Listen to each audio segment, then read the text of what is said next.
It was supposed to be a triumphant moment, a luxurious unveiling of Meghan Markle's latest foray into the lifestyle market, her high-end wine brand as ever. But instead, what unfolded on live television was nothing short of a public relations disaster. In a painfully candid moment on the Graham Norton show, the Duchess was metaphorically uncorked and poured out for all to see without the royal gloss. With biting wit and unapologetic candor, Norton shredded the launch with the kind of brutal honesty only he could deliver. What was meant to taste like legacy and elegance quickly soured into what one audience member described as the worst branding flop I've seen since Fyre Festival. The humiliation didn't begin with the punchlines, it began with the product itself. Meghan's as ever wine had already been panned by early reviewers as overpriced, underwhelming, and lacking any real identity. Marketed with vague messaging about purposeful living and royal elegance, the wine was criticized for being all style and no substance. In a blind taste test conducted by the Daily Mail, Meghan's signature rose scored the lowest among mid-tier brands, with one critic remarking that it tasted like rose water mixed with vinegar and regret. Graham Norton didn't need a script to mock it, he simply called it what it was, a bottle of Instagram captions with a cork.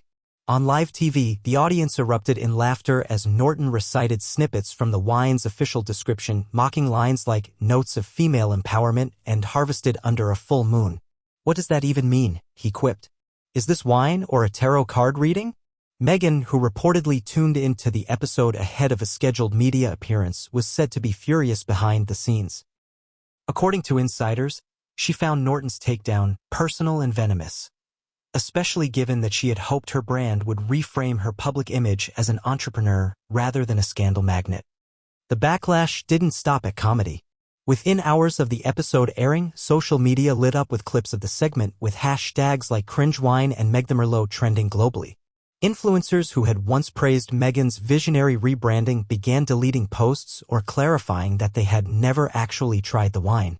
PR experts weighed in, calling the launch a textbook example of style over substance and warning that Meghan's continued attempts to monetize her royal connection were beginning to wear thin. The public wants authenticity, said brand strategist Linda Coulson. Not a duchess-turned-winemaker trying to sell a bottle based on vibes and virtue signaling. But perhaps the most damning critique came from within the wine industry itself. Sommelier Kevin Rusk, a frequent guest on culinary panels, released a scathing YouTube review calling Meghan's wine a triumph of marketing over merit. He added, "It's the kind of thing you expect to find in a hotel minibar with a royal sticker slapped on it. You're not paying for quality, you're paying for a name, and frankly, that name doesn't mean what it used to." This is not Meghan's first attempt at lifestyle branding, and observers are starting to notice a pattern: grand announcements, glossy visuals, vague messaging, and eventual collapse under scrutiny. Her Spotify deal famously crumbled amid reports of low output and unmet promises. The Netflix series, while initially popular, was critiqued for lacking depth and offering little new insight. "There's a disconnect between the Markle brand and actual substance," said British columnist Tom Bauer. "It's as if she thinks she can narrate her way into success." Back on the Graham Norton show, the segment ended with a tongue-in-cheek toast.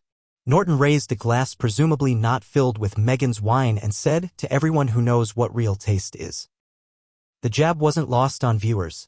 Even audience members interviewed after the show described the moment as satisfying, long overdue, and finally someone saying what we're all thinking.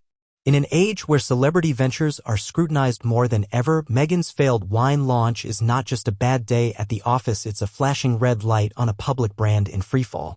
The Duchess, once hailed as a modernizing force within the royal family, now finds herself struggling to convince the public she stands for anything more than performative purpose and aesthetic branding. And as the corked bottles of as ever collect dust on luxury shelves, it's clear that no amount of royal shine can cover up the taste of inauthenticity.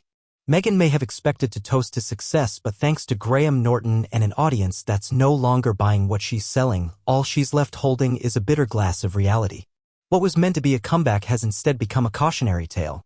Insiders at the production company behind the wine's launch reportedly scrambled to do damage control after the Norton segment aired. A scheduled promotional podcast appearance was quietly canceled, and media outlets that were previously granted exclusive access to the wine's development were asked to delay coverage.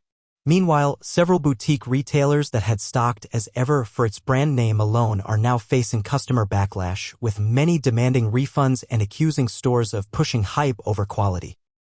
Critics aren't just zeroing in on the product, they're targeting Meghan herself. You can't sell authenticity if everything about your brand feels choreographed, said veteran PR analyst David Kinsey. People are tired of the curated victimhood and hollow empowerment slogans. This wine was just the latest in a long line of glossy failures. For a woman who once stepped onto the world stage with potential to redefine royal legacy, Meghan's latest misstep proves that public goodwill is no longer on tap. The cork has popped and there's no putting it back in.